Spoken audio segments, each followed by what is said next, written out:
ये ऐसे ही नहीं बता रहा हूं यार, ऐसे ही नहीं बता रहा हूं। इतना भी कर लो तो बहुत है। जब भी ये दो किताबें देखते हैं तो वापस डीमोटिवेट हो जाते हैं कि सर इसमें इतनी थियरी है, इतने डेरिवेशन है, इतने क्वेश्चन है कि पता ही नहीं चलता है कि शुरुआत कहां से करें। पी और एन टाइप क्या होते हैं, उसके उनके बीच का डिफरेंस क्या होता है, पीएन जंक्शन क्या होता है, जंक्शन को अगर बैटरी के साथ ज्वाइंट कर दिया तो forward bias, reverse bias, OPN junction, diode की कहानी क्या होती है, और उसके एप्लीकेशन का खास पॉइंट ऑफ व्यू से पूछा जाता है कि रेक्टिफायर में भी फुल वेव रेक्टिफायर या हाफ वेव रेक्टिफायर क्या है। ये इस चैप्टर का हॉट टॉपिक बन जाएगा। Go slow and its application, पूरा का पूरा आईएमपी पार्ट, पूरा का पूरा आईएमपी पार्ट। तुम्हारा पेपर ऐसा हो ही नहीं सकता कि इन चारों में से कोई टॉपिक है, इस चार टॉपिक में से कोई क्वेश्चन ना बनाया जाए। पूरी की पूरी कथा तुम्हें याद रखनी है, पूरा का पूरा पार्ट तुम्हें याद रखिए। कंसेप्ट भी आसान है, जितना एनसीईआरटी में दे रखा है उतना ही करना है, उससे ज्यादा अपने को नहीं करना है। ड्रिफ्ट वेलोसिटी का डेरिवेशन वाला पार्ट बहुत आईएमपी यहां पर निकल के आता है। ये पूरा पार्ट ऐसा है कि जहां से थ्योरेटिकल क्वेश्चन भी बनाए जा सकते हैं और डेरिवेशन टाइप के क्वेश्चन भी बन सकते हैं। लेकिन ये क्वेश्चन भी फेमस है, एक हॉट टॉपिक है।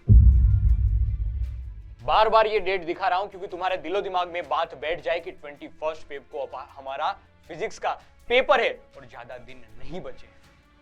सर अब हम सीरियस जोन में आ गए हैं, अब हमें पढ़ाई की इच्छा भी हो रही है, हम तैयार भी हैं, हम मेहनत करने के लिए भी मजबूत हो गए हैं, हमारा मनोबल भी अब मजबूत हो चुका है। लेकिन जब भी ये दो किताबें देखते हैं तो वापस डीमोटिवेट हो जाते हैं कि सर इसमें इतनी थियरी है, इतने डेरिवेशन है, इतने क्वेश्चन है कि पता ही नहीं चलता है कि शुरुआत कहां से करें। इस दो किताब के बदले हमें कुछ ऐसा पता चल जाए कि ये टॉपिक है, वो हमें यहां इतना पढ़ना है, ये पूरा डिटेल में पढ़ना है, ये थ्योरेटिकल पॉइंट ऑफ व्यू से हमें इतना इतना याद रखना है इसमें, और ये कांसेप्ट में हमें सिर्फ ये 4 पॉइंट याद रख के या ये फॉर्मूला याद रख के हमें न्यूमेरिकल्स के पर्पस का यूज करना है और आगे निकल जाना है। तो इस सेशन में, इस 10 से 15 मिनट के सेशन में मैं आपको ऐसे 60 टॉपिक बताने जा रहा हूं जो आपको 70 आउट ऑफ 70 की ओर ले जाएंगे। तो सीधी बात बताता हूं, शुरुआत करता हूं इलेक्ट्रिक चार्ज एंड फील्ड से। Sir Gauss law, Coulomb's law, electric field lines, यहां से थ्योरेटिकल क्वेश्चन बन सकते हैं, और इलेक्ट्रिक डाइपोल, यहां से डेरिवेशन टाइप के क्वेश्चन भी बनते हैं। इलेक्ट्रिक डाइपोल से डेरिवेशन टाइप के क्वेश्चन भी बन सकते हैं, जैसे टॉर्क लिखना सिखा रहा था। फिर एक्सियल और इक्वेटोरियल पॉइंट पे इलेक्ट्रिक फील्ड कैसे लिखी जा सकती है। तो ये डाइपोल या मैग्नेटिक डाइपोल या डाइपोल जहां पर भी तुम्हें दिखे, मैग्नेटिक हो या इलेक्ट्रिक हो, दोनों आईएमपी में आएगी, दोनों डाइपोल आईएमपी में आएगी। कूलम्ब्स लॉ से सर एमसीक्यू पर्पस से भी पूछा जा सकता है, न्यूमेरिकल क्वेश्चन भी बन सकते हैं, थ्योरेटिकल क्वेश्चन भी बन सकते हैं, आईएमपी में लिखा जाएगा। सेम बात electric field lines, theoretical question ही बन सकता है और एमसीक्यू बन सकता है। और बात आएगी गोस लॉ की, गोस लॉ एंड इट्स एप्लीकेशन, पूरा का पूरा आईएमपी पार्ट, पूरा का पूरा आईएमपी पार्ट। तुम्हारा पेपर ऐसा हो ही नहीं सकता कि इन चारों में से कोई टॉपिक है, इस 4 टॉपिक में से कोई क्वेश्चन ना बनाया जाए। चैप्टर नंबर 2 की बात की जाएगी, electrostatic potential and capacitance. Sir शुरुआत होती है पोटेंशियल से, तो ये potential relation between electric field and potential, electric field and potential और पोटेंशियल एनर्जी, यहां से एमसीक्यूज बन सकते हैं, छोटे छोटे क्वेश्चन बनाए जा सकते हैं। फिर अगर उनको अच्छा खासा थ्योरेटिकल क्वेश्चन पूछना होगा तो सजेशन होगा इक्विपोटेंशियल सरफेस, यहां से थ्योरेटिकल क्वेश्चन बन सकता है। और तुम एनालिसिस करो पिछले 2, 3 या 5 साल के पेपर की, तो इक्विपोटेंशियल सरफेस एक फेमस टॉपिक निकल के आता है, एक हॉट टॉपिक निकल के आता है। कैपेसिटर, देख पूरी की पूरी कथा तुम्हें याद रखनी है, पूरा का पूरा पार्ट तुम्हें याद रखिए, कंसेप्ट भी आसान है, जितना एनसीईआरटी में दे रखा है उतना ही करना है, उससे ज्यादा अपने को नहीं करना है। सर्किट डायग्राम कैसे ड्रॉ किया जाएगा, कॉम्बिनेशन ऑफ कैपेसिटर क्या होता है, सीरीज पैरेलल में क्या होता है, एनर्जी स्टोर कैसे लिखी जाएगी, ये सारी बात इसमें काम की होगी। यहां से अच्छा कोई न्यूमेरिकल पूछना होगा तो कैपेसिटर से ही पूछा जाएगा। और कहानी आगे बढ़ती है, करंट इलेक्ट्रिसिटी बड़ा चैप्टर है, लेकिन ये बड़ा चैप्टर का फायदा ये है कि ये कहीं ना कहीं हमने 9th-10th में पढ़ रखा है। ओम्स लॉ, करंट कैसे लिखा जा सकता है, वो बेसिक सी बातें हमने फाउंडेशन में पढ़ी है। तो यहां पर भी छोटे छोटे एमसीक्यूज इसके बेसिस पे पूछे जा सकते हैं, छोटे छोटे एमसीक्यूज इससे पूछे जा सकते हैं। और एक ड्रिफ्ट वेलोसिटी का डेरिवेशन वाला पार्ट बहुत आईएमपी यहां पर निकल के आता है, अगर तुम एनालिसिस कर रहे हो लास्ट 5 इयर्स पेपर्स की। तो ड्रिफ्ट वेलोसिटी, इसका फॉर्मूला भी पूछा जाता है एमसीक्यूज में, 1 मार्क 2 मार्क्स में भी पूछे जाते हैं और डेरिवेशन भी पूछे जाते हैं। और किरचॉफ्स लॉ, ये ऐसा खास टॉपिक है कि जो थियोरेटिकल में तो पूछा जाता ही जाता है, लेकिन अगर तुम सर्किट डायग्राम सोल्व कर रहे हो तो यहां पर ये जंक्शन लॉ और सर्किटल लॉ वाला लॉ काम में आएगा ही आएगा, ठीक है। और बात आएगी व्हीटस्टोन ब्रिज, अगर कोई आसान क्वेश्चन उनको पूछना होगा ना करंट इलेक्ट्रिसिटी से, आसान न्यूमेरिकल पूछना होगा तो पसंदगी रहेगी व्हीटस्टोन ब्रिज की। और तुम एनालिसिस करो तो यहां से कोई आसान क्वेश्चन आए तो व्हीटस्टोन ब्रिज से ही आया है। तो ये आईएमपी टॉपिक है। इसके अलावा तुम इसमें क्वेश्चन प्रैक्टिस तुम्हें करनी है, न्यूमेरिकल्स करने हैं अच्छे खासे लेवल पे। अच्छे खासे लेवल के मतलब सिर्फ पीवाईक्यूज वाला पार्ट और एनसीईआरटी एग्जांपल वाला पार्ट इनफ है, इतना, ठीक है। और एक बड़ा चैप्टर यानी moving charges and magnetism, Biot-Savart law, फिर उसके बाद ये एम्पियर सर्किटल लॉ, उन दोनों की एप्लीकेशंस। ये पूरा पार्ट ऐसा है कि जहां से थ्योरेटिकल क्वेश्चन भी बनाए जा सकते हैं और डेरिवेशन टाइप के क्वेश्चन भी बन सकते हैं, डेरिवेशन टाइप के क्वेश्चन भी बन सकते हैं। उसके बाद मोशन ऑफ चार्जेस, चार्जेस का motion in electric field and magnetic field दोनों के साथ साथ, तो लोरेंट्ज फोर्स से ये कहानी समझाई जाती है। तो यहां से थियोरेटिकल क्वेश्चन भी बन सकते हैं एंड न्यूमेरिकल टाइप के क्वेश्चन भी यहां से बनाए जा सकते हैं। Force between two parallel wires, अब सीधा सीधा या तो फॉर्मूला में तुम्हें वैल्यू पुट करनी होगी या फिर तुम्हें पूरा का पूरा पूछ लेंगे 1 मार्क्स या 2 मार्क्स में कि फोर्स की वैल्यू कैसे लिखी जा सकती है। सेम बात टॉर्क के साथ होगी, torque on current carrying loop के लिए कैसे टॉर्क लिखा जाएगा, डेरिवेशन भी इसमें पूछ सकते हैं, या न्यूमेरिकल्स की वैल्यू तुम्हें दे, मतलब पूरी की पूरी वैल्यू दे रखी होगी, तुम्हें फॉर्मूला लिखना है और आंसर निकालना है, ठीक है। और थ्योरेटिकल क्वेश्चन पूछना है तो मूविंग कॉइल गैल्वेनोमीटर यहां से आईएमपी क्वेश्चन बन जाता है। ये एक हॉट टॉपिक बन जा रहा है, अगर तुम एनालिसिस कर रहे हो लास्ट कुछ ईयर्स के पेपर की, तो यहां से एक हॉट टॉपिक बन जाता है मूविंग कॉइल गैल्वेनोमीटर। सर ये भी पूछा जाता है इसमें, गैल्वेनोमीटर से एमीटर और गैल्वेनोमीटर से voltmeter, current sensitivity end voltage sensitivity क्या होती है, यहां से छोटे छोटे एमसीक्यूज भी बनाए जा सकते हैं, छोटे छोटे एमसीक्यूज यहां से बनाए जा सकते हैं। अब सारे चैप्टर्स बहुत आसान है, एक रे ऑप्टिक्स को छोड़ के। मैग्नेटिज्म एंड मैटर दो हिस्सों में बांट दे इसको, एक तो बार मैग्नेट वाली कहानी चलेगी, मैग्नेटिक डाइपोल वाली कहानी चलेगी, सेम विद इलेक्ट्रिक डाइपोल, इसलिए बोला डाइपोल आईएमपी टॉपिक, जहां कहीं भी तुम्हें दिखे। तो छोटी छोटी कहानी है, जैसे इलेक्ट्रिक फील्ड लाइंस थी वैसे मैग्नेटिक फील्ड लाइंस है। तो अगर तुमने ये पहले के 4 चैप्टर अच्छे से कर लिए तो बाकी चैप्टर्स में तुम्हें थोड़ी आसानी रहेगी। ओके सर, अब बात आएगी कि सर मटेरियल, मैग्नेटिक मटेरियल्स जो पैरामैग्नेटिक, फेरोमैग्नेटिक, डायामैग्नेटिक, ये मटेरियल्स उसकी प्रॉपर्टी के बारे में पूछे जाते हैं। तो ये magnetism and materials, magnetism and matter से ये आईएमपी टॉपिक रहेंगे। और बात आएगी इलेक्ट्रोमैग्नेटिक इंडक्शन। अब देख कुछ नई बातें हैं लेकिन आसान चैप्टर है। फैराडेज लॉ, लेंज लॉ, दो नए टॉपिक हो गए लेकिन छोटे छोटे टॉपिक और समझने में भी आसान है। तो ये थियोरेटिकल क्वेश्चन भी पूछे जा सकते हैं, और अगर कोई न्यूमेरिकल बनाना होगा तो सीधा फॉर्मूला और वैल्यू चिपका दो, काम तुम्हारा बन जाएगा। और इसकी शुरुआत होती है इलेक्ट्रिक फ्लक्स से, जैसे वहां पर बात आई थी इलेक्ट्रिक फ्लक्स सेम बात आएगी यहाँ पर मैग्नेटिक फ्लक्स, छोटे छोटे एमसीक्यूज यहां से पूछे जा सकते हैं। और कहानी आगे बढ़ती है इंडक्टेंस, नया टॉपिक है लेकिन काम का है। सेल्फ इंडक्टेंस और म्यूचुअल इंडक्टेंस के बारे में थियोरेटिकल क्वेश्चन भी पूछे जा सकते हैं और न्यूमेरिकल भी यहां से बनाए जा सकते हैं। और लास्ट टॉपिक यानी कि एसी जनरेटर, हालांकि ये आने वाले चैप्टर की एक पायदान है कि यहां से नया चैप्टर चालू होने वाला है, एसी ऑल्टरनेटिंग करंट, लेकिन ये क्वेश्चन भी फेमस है, एक हॉट टॉपिक है, एक हॉट टॉपिक है। ये क्वेश्चंस पूछे जाते हैं एसी जनरेटर, थियोरेटिकल क्वेश्चन पूछे जा सकते हैं, या फिर यहां पर एक फॉर्मूला भी बनता है NAB sin ओमेगा t वाला, वो भी फेमस है, एमसीक्यू पर्पस से या 1-2 मार्क्स के न्यूमेरिकल में भी पूछे जा सकते हैं। ठीक है, बात समझ में आ रही है। और कहानी आगे बढ़ती है, अब बात आएगी अल्टरनेटिंग करंट की। पूरा का पूरा मैथ से रिलेटेड चैप्टर है, पूरा का पूरा। शुरुआत होती है आरएमएस वैल्यू, एवरेज वैल्यू से, कैसे क्या होती है आरएमएस वैल्यू, कैसे डिफाइन करते हैं, कैसे लिखते हैं, फुल साइकिल के लिए, हाफ साइकिल के, ये काम की बात। और बात आती है सर इसमें सर्किट डायग्राम्स की, कि मतलब कभी एलआर सर्किट है, कभी एलसी सर्किट है, कभी सीआर सर्किट, आरसी सर्किट है, तो इन सभी का कॉम्बिनेशन से इंपीडेंस कैसे लिखा जाएगा, वोल्टेज या करंट कैसे लिखा जाएगा, वो काम की बात। उसमें भी एक खास टाइप यानी एलसीआर सीरीज सर्किट जब आएगी, और उसमें इंपीडेंस कैसे लिखा जाएगा, उसमें पावर लॉस कैसे लिखा जाएगा, उसमें एक स्पेशल टाइप की कंडीशन आती है रेजोनेंट कंडीशन, ये क्या होती है, वो आईएमपी टॉपिक बनेगा। और इसमें भी एक हॉट टॉपिक की बात की जाए तो ट्रांसफॉर्मर की, जो थियोरेटिकल क्वेश्चन में भी पूछा जा सकता है और न्यूमेरिकल्स में भी पूछा जा सकता है। काम की बात, इसमें वर्किंग प्रिंसिपल, लॉसेस के बारे में, फिर step up step down transformer क्या होता है उसके बारे में भी कहानी पूछी जा सकती है। इलेक्ट्रोमैग्नेटिक वेव्स कुछ कहने की बात नहीं है, क्यों? क्योंकि बहुत छोटा चैप्टर और ऐसा चैप्टर है कि जो कहीं ना कहीं तुमने वेव्स वाली बात पढ़ी हुई है ना, तो काम में भी आ जाएगी, क्योंकि छोटे छोटे एमसीक्यू इलेक्ट्रोमैग्नेटिक वेव की इक्वेशन से बनते हैं। इसलिए मैंने इलेक्ट्रोमैग्नेटिक वेव्स की इक्वेशन के बारे में भी लिख दिया साथ साथ, इससे एमसीक्यू बनेंगे, यहां से एमसीक्यू बनेंगे। बाकी सीधा सीधा मैक्सवेल्स इक्वेशन से क्वेश्चन बनाए जा सकते हैं, थ्योरेटिकल क्वेश्चन, या फिर सीधी बात आएगी आगे जाके इलेक्ट्रोमैग्नेटिक स्पेक्ट्रम के बारे में। इलेक्ट्रोमैग्नेटिक स्पेक्ट्रम जो लाइन स्पेक्ट्रा हुआ करता था उसके बारे में बात पूछी जाती है।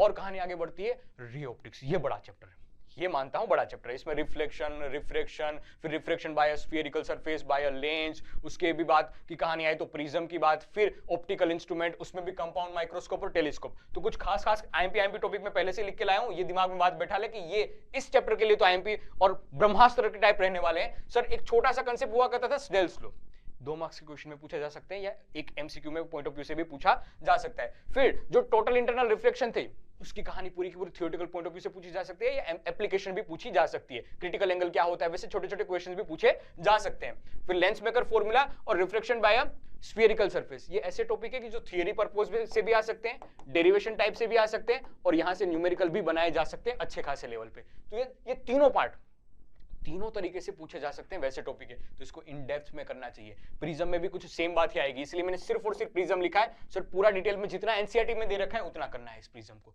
जितना एनसीईआरटी में, उससे आगे बढ़ने की जरूरत नहीं है मेरे भाई। ठीक है, और कहानी आएगी ऑप्टिकल इंस्ट्रूमेंट की, उसमें सिंपल माइक्रोस्कोप भी है, कंपाउंड माइक्रोस्कोप भी और टेलीस्कोप भी है। तो मैं आपको बताता हूं, कंपाउंड माइक्रोस्कोप आईएमपी रहेगा, टेलीस्कोप आईएमपी रहेगा। इसका डेरिवेशन पूरा नीट एंड क्लीन डायग्राम कैसे ड्रॉ किया जाता है, फिर फॉर्मूला कैसे लिखा जाता है, तो वैसे न्यूमेरिकल्स भी यहां से बनाए जाएंगे और थियोरेटिकल क्वेश्चंस भी बनाए जाएंगे। तो एक दिलो दिमाग में बात बैठा ले कि इस कंसेप्ट को हमें पूरा डिटेल में करना है, अगर रे ऑप्टिक्स को तुम कर रहे हो तो। अदरवाइज मैंने आपको सलाह दी थी कि कहां से तुम्हें शुरुआत करनी चाहिए, उस सीक्वेंस से शुरुआत कर, पहले आसान आसान और जो स्कोरिंग चैप्टर है उसको पहले निपटा दे, फिर जो कोई बड़े चैप्टर तुम्हें दिख रहे हैं ये टाइम कंज्यूमिंग है उसको लास्ट में कर ले, या तो बहुत शुरुआत में कर ले या बहुत अंत में कर इसको, जब तू बाकी सब कवर करके आया है तब, जब आप बाकी सब कवर, क्योंकि अगर शुरुआत में ही तुम भारी भरकम चैप्टर उठाओगे और नहीं हो पाएगा तब तुम डीमोटिवेट फील करोगे। इसलिए मैंने पहले वीडियो में आपको सीक्वेंस समझाएगी, यहां से शुरुआत कर। आगे की बात है कि वेव ऑप्टिक्स बड़ा चैप्टर हुआ करता था लेकिन काट पीट के बहुत शांत चैप्टर बन चुका है। हाइगेन्स प्रिंसिपल से इसकी कहानी शुरू होती है और सर बात आती थी कहीं ना कहीं रिफ्लेक्शन और रिफ्लेक्शन की, तो इसका प्रूव हम वेव थियरी से देते हैं। तो इस वेव थियरी वाला क्वेश्चन भी बहुत फेमस है, इसका डेरिवेशन पूछा जाता है। वाईडीएसई सर यहां से न्यूमेरिकल भी बनते हैं, या न्यूमेरिकल्स ही मोस्टली तो बनते हैं, लेकिन अगर थ्योरी में पूछना चाहे तो एक्सपेरिमेंट पॉइंट ऑफ व्यू से पूछ सकते हैं, वाईडीएससी का एक्सपेरिमेंट समझाओ, लेकिन ज्यादातर यहां से न्यूमेरिकल और एमसीक्यू बनते हैं। इंटरफेरेंस और डाइफ्रैक्शन, डाइफ्रैक्शन मतलब इन दोनों के बीच का डिफरेंस या तो पूछा जा सकता है, ये पूरा ये डिटेल में भी पूछा जा सकता है। यहां से एक फॉर्मूला बनता है, वो फॉर्मूला भी तुम्हें याद रखना चाहिए क्योंकि वहां से भी छोटे छोटे क्वेश्चन या न्यूमेरिकल बनाए जा सकते हैं। लास्ट एक टॉपिक होगा पोलराइजेशन, यहां से भी अच्छे खासे एमसीक्यू बनते हैं। ये कंसेप्ट समझना है, एमसीक्यूज कैसे लिखे जाते हैं, एमसीक्यूज कैसे सोल्व किए जाएंगे, वो दिमाग में बात बैठाना पोलराइजेशन के लिए। ओके भैया आगे बढ़ते हैं। अब बहुत छोटी छोटी बातें मैंने आपको उस वीडियो में बताया था कि यहां से शुरुआत करनी चाहिए तुम्हें पढ़ने की या फटाफट रिवीजन करने की, क्योंकि ऐसे चैप्टर है कि बहुत आसान है और स्कोरिंग चैप्टर है। Dual nature of matter, photo electric effect in detail में कर ले, इन डिटेल में पूरा का पूरा, और ये मैटर वेव्स डी ब्रोगली वाली इन डिटेल में कर ले। बहुत आसान चैप्टर है और ज्यादा टाइम कंज्यूमिंग भी नहीं है, पूरा का पूरा चैप्टर कर ले, एक मार्क्स भी छूटना नहीं चाहिए। ये आसान टॉपिक्स में आएंगे और स्कोरिंग टॉपिक में आएंगे। एटम्स, अल्फा स्कैटरिंग वाला, सर बोहर मॉडल की बात है, रुदरफोर्ड मॉडल की बात है। रुदरफोर्ड मॉडल में अल्फा स्कैटरिंग अल्फा स्कैटरिंग का एक एक्सपेरिमेंट है, ये अच्छे से डिटेल में इसका रिजल्ट क्या है, इसका ड्रॉबैक्स क्या है, वो चीजें समझनी है। बोहर मॉडल के बारे में 3 पोस्टुलेट थे, वो बात समझनी है। हाइड्रोजन स्पेक्ट्रम में वो पूरी की पूरी लाइन स्पेक्ट्रम हुआ करती थी, वो उसके बारे में समझना है। कैसे 1/λ वाला फॉर्मूला बनेगा और कैसे इसका यूज किया जाएगा, वो हमें बात समझनी है। ठीक है, खत्म बात। किसकी बात हुई? एटम चैप्टर की बात हुई। न्यूक्लियाई में सर न्यूक्लियस का इंट्रोडक्शन पहले तो बात आएगी, डेंसिटी कैसे लिखी जाएगी, डेंसिटी कांस्टेंट होती है कि नहीं होती, होती है तो क्यों होती है, कैसे डेरिवेट किया जाता है, वो क्वेश्चन पूछे जा सकते हैं। ये ऐसे ही नहीं बता रहा हूं यार, ऐसे ही नहीं बता रहा हूं। एनालिसिस कर ले, तू भी खुद से कर ले, आप भी खुद से कर सकते हो। मतलब पास्ट 5 इयर्स के पेपर्स निकालना अब इस जमाने में तो उतना डिफिकल्ट नहीं रहा है, तुम भी खुद एनालिसिस कर सकते हो। पूरे 5 इयर्स में मैंने जो यहाँ पर टॉपिक लिखे वहां से ही क्वेश्चंस, मतलब ऐसा नहीं है कि मैं क्वेश्चन लिख के लाया हूं और इस वजह से वहां आए, नहीं, वहां पर आ चुके हैं, उसी का एनालिसिस करके मैंने यहाँ पर लिखे हैं।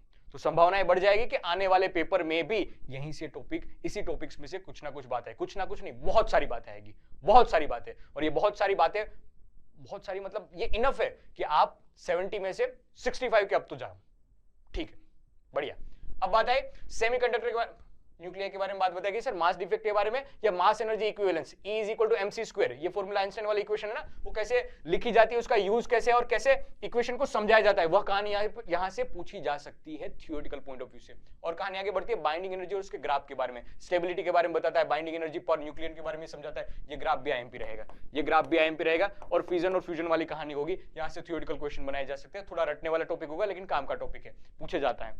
सेमीकंडक्टर, ये भी जैसे वेव ऑप्टिक्स था वैसी ही कहानी थी, ये भी बड़ा चैप्टर हुआ करता था लेकिन काटा पीटे करके बहुत छोटा छोटा सिंपल टॉपिक बन गया है। तो सर एनर्जी का बैंड थियरी से पूछी जा सकती है कि क्या होता है कंडक्शन बैंड, क्या होता है वैलेंस बैंड, उनके बीच का गैप क्या कहलाया जाता है, वगैरह वगैरह जैसी कहानी। टाइप्स ऑफ सेमीकंडक्टर में हमने इंट्रिंसिक और एक्सट्रिंसिक की बात की थी।